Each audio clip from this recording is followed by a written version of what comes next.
All right, let's do a little bit of geometry. Not geography, because if it was geography, you'd be choosing the wrong tutor for that. But geometry. So here we doing triangular inequality. Not actually, similar triangles. And I'll show you what they asking for here, and then we'll solve for it. Let's say it says, and as you can see here, you see the triangle which I have here on the board for you. And it says in the figure below, above actually, GI, the segment GI is parallel to the segment FJ. What is the length of HJ?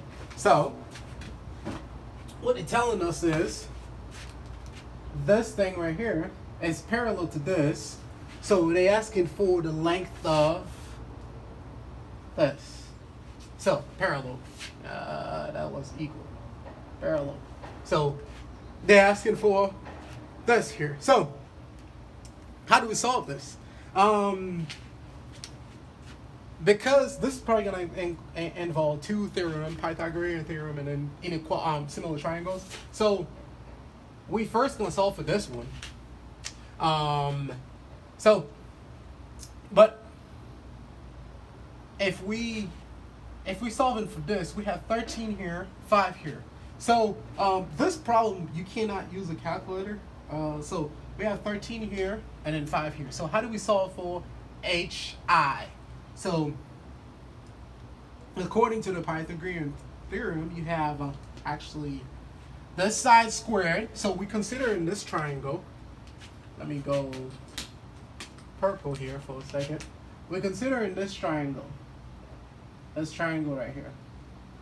So if we consider this triangle, we know this side, which is the hypotenuse, HJ squared, let me take the bars out, is equal to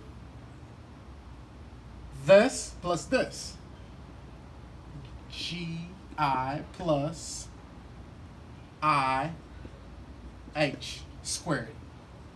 So that's what the Pythagorean theorem says. It says, what it says is whenever you have a triangle, that is, a rectangular triangle, the side of the hypotenuse, which is the longest part of the rectangular triangle, is equal to that side plus that side. So what do you do? You take the smallest two sides, you square them.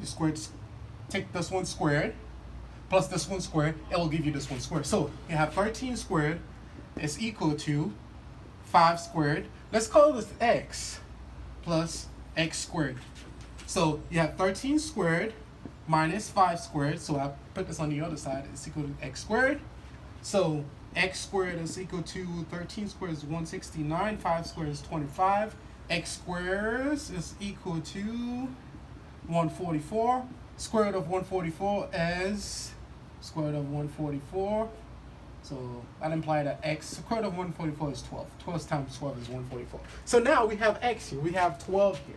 So that means this x here is equal to 12. Now, notice what we're looking for is HJ. Now we're going to use similar triangles. Similar triangles, what it's going to say, what's saying, because the side is parallel to this one, and those two triangles, let me make sure I show you this easy way. So the similar triangles we're going to consider is the one in purple, this one, and this one here. The small one in purple and this green one. So to consider the similar triangles, so what it says is the ratio of similar side would be equal to each other in a triangle. So let's take the hypotenuse. Actually, let's take this side because we don't have the hypotenuse. Let's take the bottom side of this. 5 divided by 10 must be equal to 12 divided by HJ. So what is it telling you is the ratio of similar side are equal, kind of. So because this one is the side that is similar to this side, you take this divided by this, it's gonna equal to this side divided by this. So we're considering these two triangles. So what do we do here? So you cross multiply. 5hj is equal to 12 times 10 is 120. That implies hj is equal to 120 divided by 5 is what?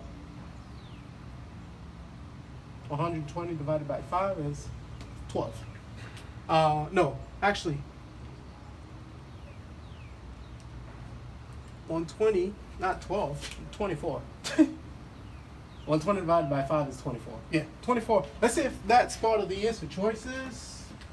And, actually, there was no answer choices, but this should be good, though. 24 is the answer. So this side here is 24. If you enjoyed this video, please share it with your friends, especially this, because it's going to help a lot of kids who doesn't understand, similar triangles. All right, thank you. Bye.